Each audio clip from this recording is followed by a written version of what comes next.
सभी को नमस्कार। आज हम plus two class political science lesson 5 भाग 3 को देखेंगे। आज कोशिश करेंगे इस लेसन को ख़त्म कर दें और कल जो है हम इसके जो मेन पॉइंट्स हैं और जो इम्पोर्टेंट क्वेश्चन हैं उसे हम डिस्कस करेंगे।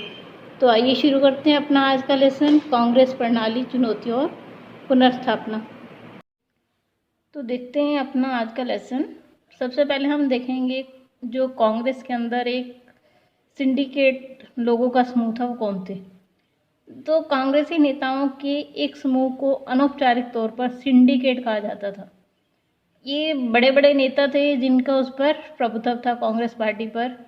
इसमें थे कामराज जी, S.K. Patil, S. Nijalingappa, N. Sanjeev Reddy और अतुल्य घोष। इन लोगों ने लाल बहादुर शास्त्री जी को और इंदिरा गांधी जी को प्रधानमंत्री बनने में भी सहायता की थी। इससे पहले इंदिरा गांधी जी को मंत्री परिषद दिलवाने में भी इनकी अहम भूमिका रही है। लेकिन अभी हम पढ़ेंगे कि कांग्रेस का विभाजन क्यों हुआ।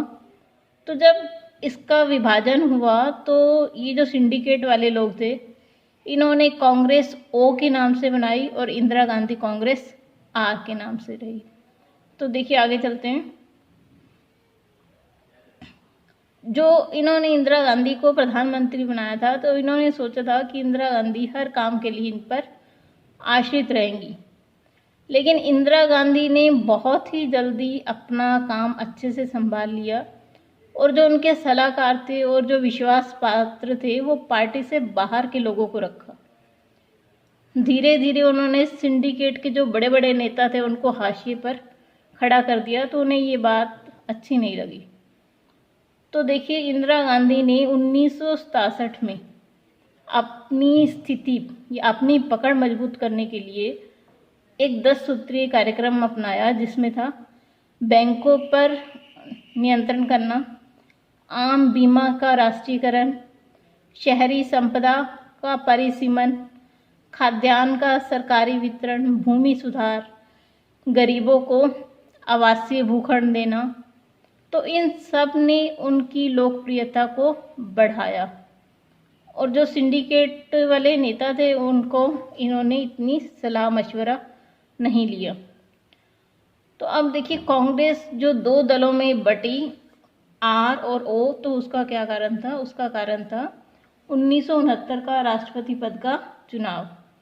जब 1969 में चुनाव हुए, जो सिंडिकेट के नेता थे वो जो हैं एन संजीव रेड्डी को राष्ट्रपति बनाना चाहते थे, जबकि इंदिरा गांधी जी वीवी गिरी जी को। तो राष्ट्रपति पद के लिए उम्मीदवार को लेकर इन दोनों के बीच में मतभेद बढ़ गए। लेकिन जो जीत हुई वो किसकी हुई? वीवी गिरी जी की। ये कार्टून दिखाया गया आपको इसमें। ये वीवी गिरी जी जीत के बाद ये इंदिरा गांधी जी और यहाँ जो है सिंडिकेट के नेता हैं ये। तो इंदिरा गांधी जी ने ग्लव्स डाला हुआ, बॉक्सिंग ग्लव। तो ये दिखा रहा है, वो पूछ रहा है मुक्केबाजी वाला दस्ताना पहनकर इंदिरा गांधी क्या दिखाना चाह रही है।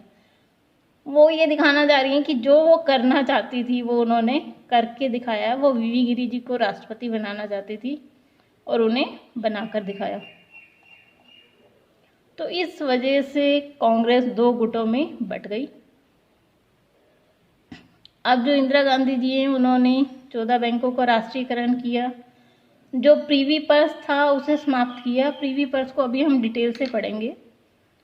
और मोरारजी जो उस समय उप प्रधानमंत्री थे, वित्त मंत्री भी थे, उनसे कोई सलाह नहीं ली गई, जिससे उनके बीच में इंदिरा गांधी जी और मोरारजी देसाई के बीच में मतभेद उभरे।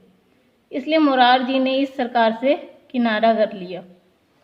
तो इसी वजह से कांग्रेस दो दलों में बटी, कांग्रेस आर और कांग्रेस ओ। जो सिंडिकेट के नेता थे, देखिए इस लाइन में आपको दिखेगा कि जो सिंडिकेट के नेता थे वो कांग्रेस ऑर्गेनाइजेशन, कांग्रेस ओ, और जो इंदिरा गांधी थी वो कांग्रेस आर में आई। तो इन्हें पुरानी कांग्रेस और नई कांग्रेस भी कहा जा सकता था। अब देखिए प्रीवी पर्स क्या है, जब हमने पहला लेसन पढ़ा था राष्ट्र निर्माण में चुनौतियाँ, तो उसमें हमने देखा था कि देशी रियासतों को भारत में मिलाया गया तो उन्हें आश्वासन दिया गया था कि वो अपनी संपदा को अपने पास निश्चित मात्रा कर दी गई थी, उस संपदा को रख सकते हैं। उसके अलावा सरकार उन्हें विशेष भत्ते भी देगी। तो जो भत्ते दिए जा रहे थे उन्हें प्रीवी पर्स कहा जाता है। तो 1967 से ही इंदिरा गांधी इन्हें समाप्त करना चाहती थी, लेकिन समाप्त नहीं कर सकी। लेकिन जब 1971 में वे भारी मतों से जीत के आई तो उन्होंने संविधान में संशोधन कर प्रीवी पर्स को समाप्त कर दिया, जिससे कि उन्हें लोकप्रियता हासिल हुई। तो चलिए आगे देखते हैं इससे अपने लेसन को। 1971 का चुनाव और कांग्रेस की पुनर्स्थापना। तो देखिए जो कांग्रेस 1969 में 2 भागों में बटी, उससे इंदिरा गांधी की सरकार अल्पमत में आ गई थी। बहरहाल कि उन्हें डीएमके और भारतीय कम्युनिस्ट पार्टी ने समर्थन दिया तो वो सत्ता में बनी रही, लेकिन फिर भी उन्होंने खुद ही सिफारिश की थी लोकसभा को भंग करने की। सभी उनके इस साहसिक कदम से हैरान थे। 1971 फरवरी में चुनाव हुआ। इसमें लग रहा था कि इंदिरा गांधी बुरी तरह से हारेंगी, क्योंकि सब बड़े जो नेता थे वो कांग्रेस ओ में चले गए थे और जितनी भी गैर कांग्रेसी पार्टियां थी उन सब ने इंदिरा गांधी के खिलाफ एक मोर्चा बनाया, गठबंधन किया। उस गठबंधन को ग्रैंड अलायंस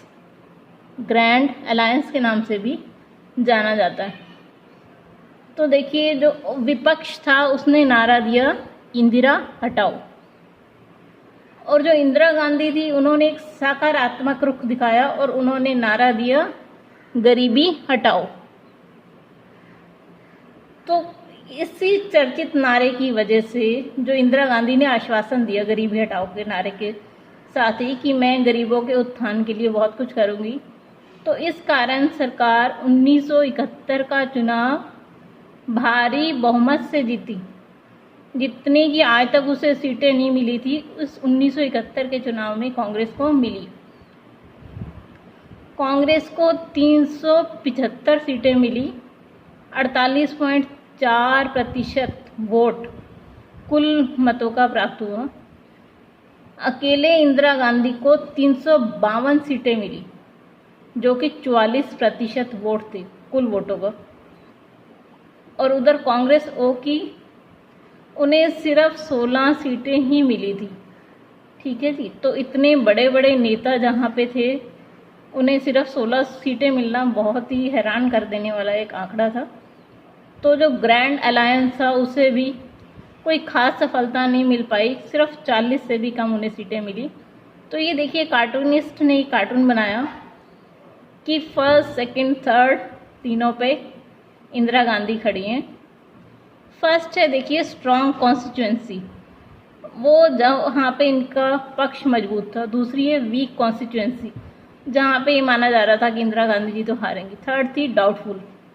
तो तीनों ही स्थानों पर इंदिरा गांधी जीती। तो ये देखिए क्या कह रहे हैं, I can't believe it, I thought I was coming first, you second and third, he third. जो विपक्षी नेता थे वो क्या कह रहे हैं कि मुझे उम्मीद थी कि मैं पहले स्थान पे आऊँगा, तुम दूसरे पे और तुम तीसरे पे। लेकिन जब रिजल्ट आया तो हैरान कर देने वाली बात थी कि पूरे भारत में सभी स्थानों पर कांग्रेस की सरकार बनी। उसके बाद देखिए 1971 में जब चुनाव हुआ, जब 1971 के चुनाव हुए तो उसी समय एक हमारे जो पड़ोसी देश है पाकिस्तान, उसमें बहुत बड़ा राजनीतिक और सैन्य संकट आ खड़ा हुआ। तो भारत और उस वजह से भारत और पाकिस्तान में युद्ध शुरू हुआ। तो इस युद्ध में हमारे भारत की जीत हुई और एक बांग्लादेश के रूप में देश बना। तो इससे इंदिरा गांधी की जो लोकप्रियता थी उसमें और भी 4 चांद लग गए। विपक्ष के नेताओं ने भी उनके राज कौशल की तारीफ की थी, कि ये बहुत अच्छे एडमिनिस्ट्रेटर है। उसके अलावा जो 1972 में उन्होंने गरीबों और वंचितों के लिए जो कदम उठाए थे, उससे भी उनकी जो छवि थी और निखर गई। अब विरोधियों के पास भी कोई मुद्दा ही नहीं बचा था। तो इन सब चीज़ों से जो कांग्रेस की पुनर्स्थापना हुई, मतलब विभाजन के बाद कांग्रेस फिर से उभर कर सामने आई। तो यही इस लेसन में था। उम्मीद करती हूँ आपको समझ आ गया होगा। कल हम इसके मेन पॉइंट्स को एक बार रिवाइज करेंगे और इम्पॉर्टेंट क्वेश्चन को देखेंगे। तब तक के लिए धन्यवाद।